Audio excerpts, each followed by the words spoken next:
na poto bana partout bande balandi émission na biso mbote tant to benga mne bo s'abonner parce que to ba batu oyo to lingi social to lingi ko sunga peuple congolais to lingi ko sunga mninga ko sunga ba orphelin ba veuve eza likanti malam oyo to zwa ndenge komami na Bible la religion pure sans tache Jacques 1:27 tanga ngo ego saloma la mingi toze le mona kokode matoye awa na orphelinat les cris des orphelins. Les cris des orphelins, les cris des enfants, voilà. Tout ça, on a des éléments. D'habitude, il y a les deux quand ça va orphelin. La période où il y a rentrée scolaire, il y a rentrée des classes. Tu as moi tout et ça moi bien. Yo, on a reçu un orphelin, on a reçu un veuve, on a reçu un démuni, un handicapé, on a des difficultés. Et ça m'a là, on m'a dans la vidéo, on a besoin s'abonner et ça m'a là, mon mingi. Tout ça vraiment, on a ces éléments. Tu qui t'en as c'est pour nous.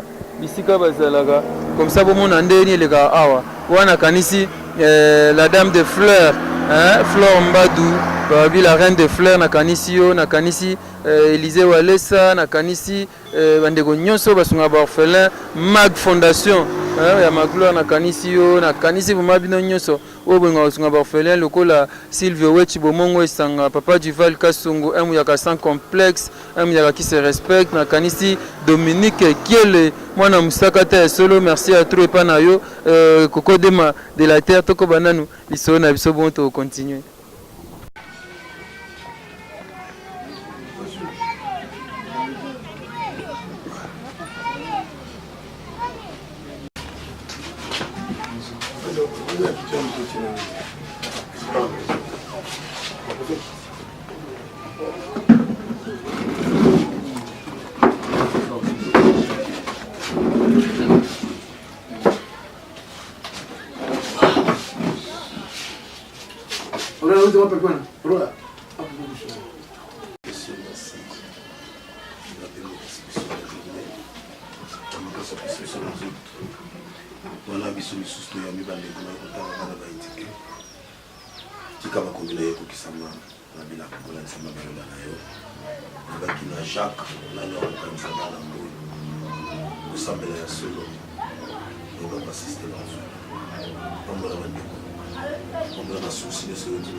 D'abord, maman Jeannette, Jeannette en Allemagne.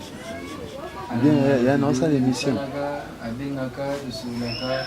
C'est national qui dans ce pays-là. Dans mon état, il y a problème de maman à souiller. Mais il y a qui moi, qui est là, mais il faut la banane. Qui sont là, banane, bon, on va s'en. Comme on a eu maman Jeannette, Jeannette en Allemagne. Wote asili lubaki zaipanda wino.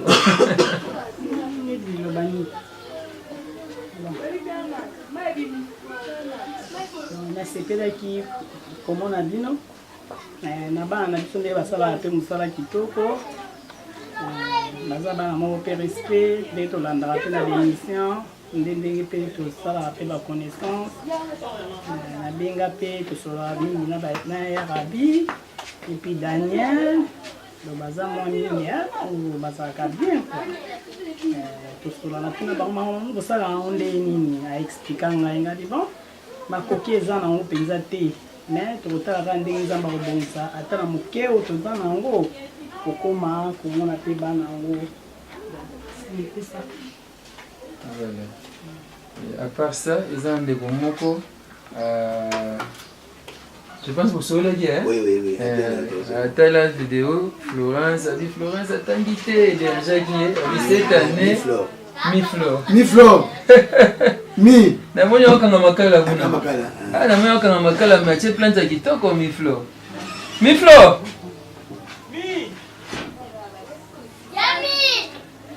De toutes les façons. Oui. Maman Florence, comment elle s'appelle? Apparemment, c'est un attaque Congo. Merci beaucoup. Il n'y a pas comme la macasse pour la contribution à PC pour la crise de l'humanité. vraiment ils aiment pour le makasi bible est consacrée qu'on a proverbe 19 verset 17 abi o ya pesa ka ba veuve ba frère et de ça ensemble donc si mo 41 le bi o nyuso alors que pas encore le point na ba veuve ba bitike et j'ai un problème ça va bien ko ko kai vraiment nzambe wa multiplication nzambe pas mbolo ka vraiment akanisra et vraiment ebele na wa sali mon observe côté classe année qui a tangité mais année ce que côté et donc les locaux na ka so kai mo a pas na zaki tamba moko na l'école bangoza musikité peuple na commune grand collège moderne et puis ça compte comme un 6e hein faire la présenter on fait ça pour cette tangité pour la possibilité mais année on a tout mabilo comme qui quoi mais quoi c'est grâce maman pala naki kuna abino abengi pour passer na WhatsApp parce que na abino faut compte classe ça compte combien $100 et après maman paye tala zefie moi na bosani na che ba franc congolais na mi flow yogat ko bosani so mi flow Oui, président. Oui. Moi na bosani na che ba franc congolais na Ah, kati pas comme il. vas aller te moni c'était le mi flow quand on tamboté Ah, je suis là. ma bonne c'est de te kamaka donc année passée atanga ité année oyo amote kama akala na e de sorte qu'il atanga mais gloire à Dieu la mi flow maman moi tineli parce que les bena pas yebi Je quelque chose pour tanga ne était sur le banini ah yoga déjà congé. c'est là Bien. C'est maman na oasali nga pour habiter soye te so na ngena tanga yango te na tout cas bien merci mingi pour la maman. voilà tout ko ba so na so comprendre mais c'est bien visiter les orphelins les veuves dans leurs afflictions il y a des religions pures sans tache il y a toyi awa tona maman Jeannette autine Allemagne et responsable pays orphelinat baza awa. Je pense que tu as quelques blocs qui sont remettre en symboliquement. Ma bête, ça moi bien. Maman Jeannette a remettre quelques cahiers qui sont symboliquement. Donc si pas que moko, mais les banana basket, remettre. Puis là-bas paysanni, mais moi au pestagnon c'est ça. Voilà, merci beaucoup. Un mot lissousou. merci beaucoup maman Jeannette zamba pambola yo vous avez libanda mboka na mboka Allemagne vous avez une famille bande ko baza camarades mais on dimi au chile bazama na misala pour kutaba na bitike vraiment nzamba wasoli kolo wasoli se ina ibi malamu nzamba consacré à Ismaël Lobanaye oyo c'est lelo izali pana kolo iza minene na mutu mwana za mukeme poko ze belé vraiment cri à bana ba la butumo isuki na mboka Allemagne moi le construction za musala qui conçoit ça m'a tué le beaucoup parce que ce que la pambolo mbalasima aussi biloko donc ça va bolo makasi il était mis abondamment merci beaucoup merci et voilà j'ai remis mon symbolique je ne sais pas ce qui te au moins temps à visiter à mon orphelinat et zamala mingi Nathalie secrétaire permanent naza pasteur Power Bank moto en Zambie donc plusieurs orphelins comme on est passé vraiment pas il y a d'autres enfants qui ont effectivement des personnes muke na kazoko bon les bottes moko et organiser passer au lit atelier à la publique aux apôtre Paul à stratégie pour na comment complètement makamondini donc ça parce que me va pas comme la classe au charger intercession la prière pour na bana on a bishop na biso David bango za ba totalement comme c'est ba partenaire oyo ba auto libanda tout ça et on vous offrir les enfants mais aux notre pauvre bureau nous za kaka za talaka pour bon bureau orphelinat sous bureau zagatin voilà le temps pour nous d'aller visiter de voir les enfants comment ils sont j'aime pas dire les orphelins mais qu'allons nous dire ils sont orphelins voilà et coco les autres sont là. Il y a Sarah qui est à 4e Copocotir et Miflore qui est à 6e biochimie. Donc, c'est des enfants que vous voyez, tous 6 ans, 7 ans, ils sont grandis à nos mains. Donc, les lots, comme on dit, 6e humanité, ils ont grâce. Merci beaucoup. Pourquoi avancer? Mais dis-nous un peu, dans le monde, vous avez intercession. Donc, ici, parfois, vous avez quand il y a un bancho. Chorologie. Grâce à Nango, mais bana misala beso ba yawa. Mais na tout les bako bana misala ote. Tout la bango na misala bangote. Na le tete to bangote. Mais ceux qui moi moko aye za bongo pe prière, bo sal pe bon, kolo a sa grâce moko particulièrement ceux qui kaka bana moka za moi misala ba cause ba prière makasi. Donc ngamo na ke ma pe kiti matina tonga forte prière matina na tongo. Donc na bango. Donc 5 écrans c'est 45. Moi mon papa il m'a tout la mousse, il m'a kimina ye. Ko lisi mwana musunyo lese ndunda lese pe loba na nkolo po akola malamu.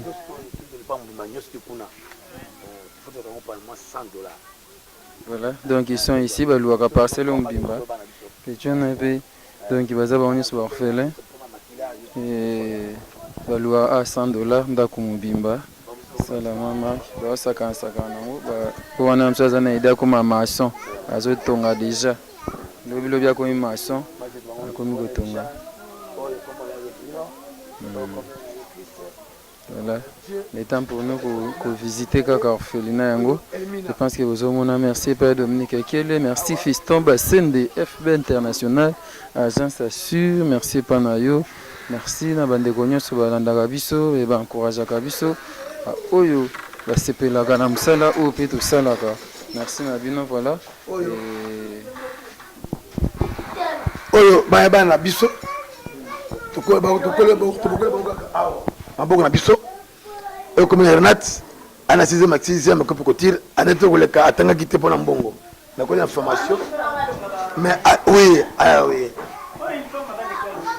bala maternelle parce que nde bango mo ba to baleki na bango ba bilamba na bango maternelle okuna merveille yenza ba sa grâce tozo déjà diplôme déjà ça des diplômes ce diplôme à cette formation déjà yesu ko za to so ba o mo le pembo za ba uniforme ya baleki na bango autongo la bango siko to na parce que ba tisable na yete tisable na yete o baba na maternelle autongo la bango Renat ba aussi bana biso o 4e ko pour côté le coup là dans l'école primaire tout ça peine avec machine wan balé ya bino o ba def bisongo na tout monde na bango te et pas bato ya ko le jemoko ba peut ba machine et bisongo photo plus bango 135 1000 francs congolais.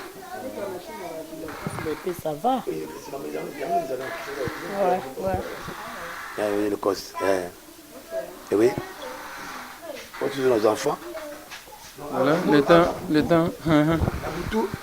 Ils ont chambre na bango. Na moi au monde de Bayotsuna. Bon wanaka, et comme atelier, et comme en salle de jeu. Na moi il va salon. Comme Salomon. Ya Goto. Yaya, bonjour. Bonjour. Comment on a merveille? C'est merveilleux ce que vous avez ma coupe couture. Na yekuli na classe, na tangi, na bimi na bakoti singa sous centre na silisi. De yango siko etotonga ba uniforme baleki na biso ba. Yo mtu moko ti centre. Il faut luka siko bana otonga na atelier pour que zo moi là. Yo komi so cop na yo komi kotonga ba uniforme baleki na binoka. Mbongo kasi okomisa na atelier ezata ne place mémoire ebunga mwandambo ano nazwaki te yebia yango siko na ameka kana ba uniforme baleki na biso. Mais ça va. Soki mutu aye otongele lamba otonga lipeka moko mukuse te. Non, t'auras bien. Ok, ça c'est très bien. Oh, tu l'as coulé, oui. Tu l'as coulé. Problème. Voilà, le temps de visiter orphelinat, cri des enfants. On est là, on a peu simboté par Pasteur Flamme, bien que ton coutil était. Voilà, on a visité. Les responsables de nous faire visiter toutes les chambres.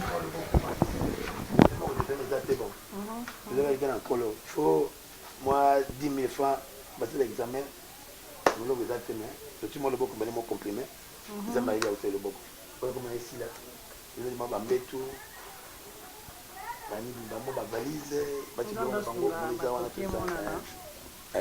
La possibilité d'en ôter. Oui. Voilà, je pense que vous avez vu, c'est là la petite chambre, il y a les enfants qui dorment là-bas et quelques-uns, donc comprenez, on est donc dans cette salle où est bon on a commis chambre, on a commis salle de jeu, on a commis atelier. Ça dépend quand il y a le camo, ça la air wana.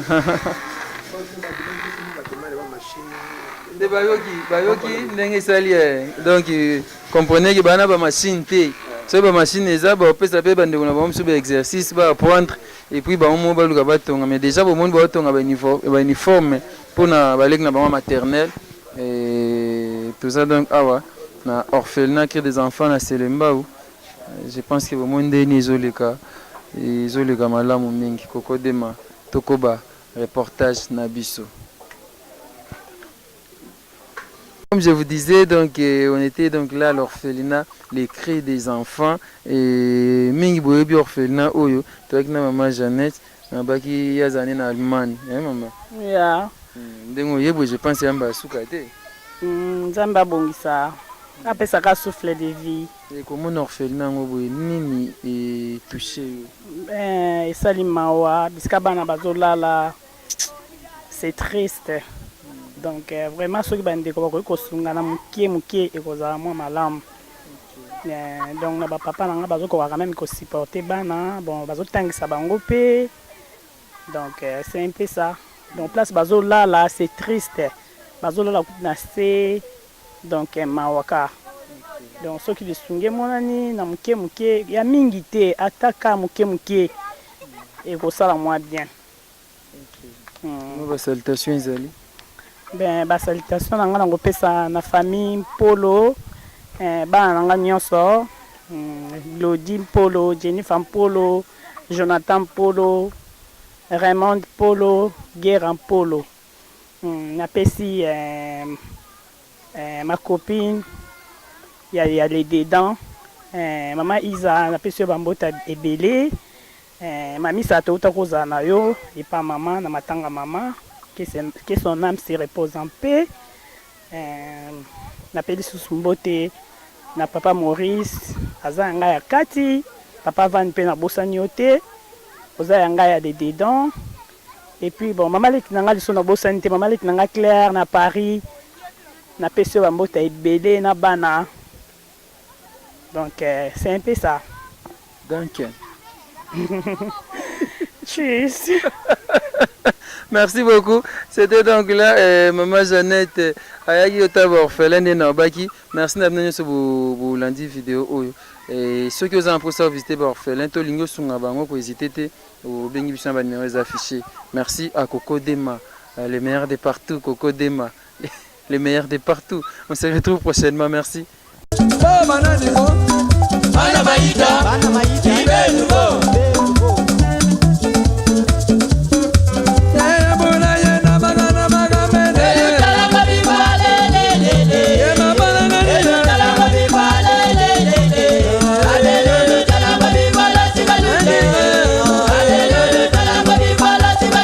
Maganda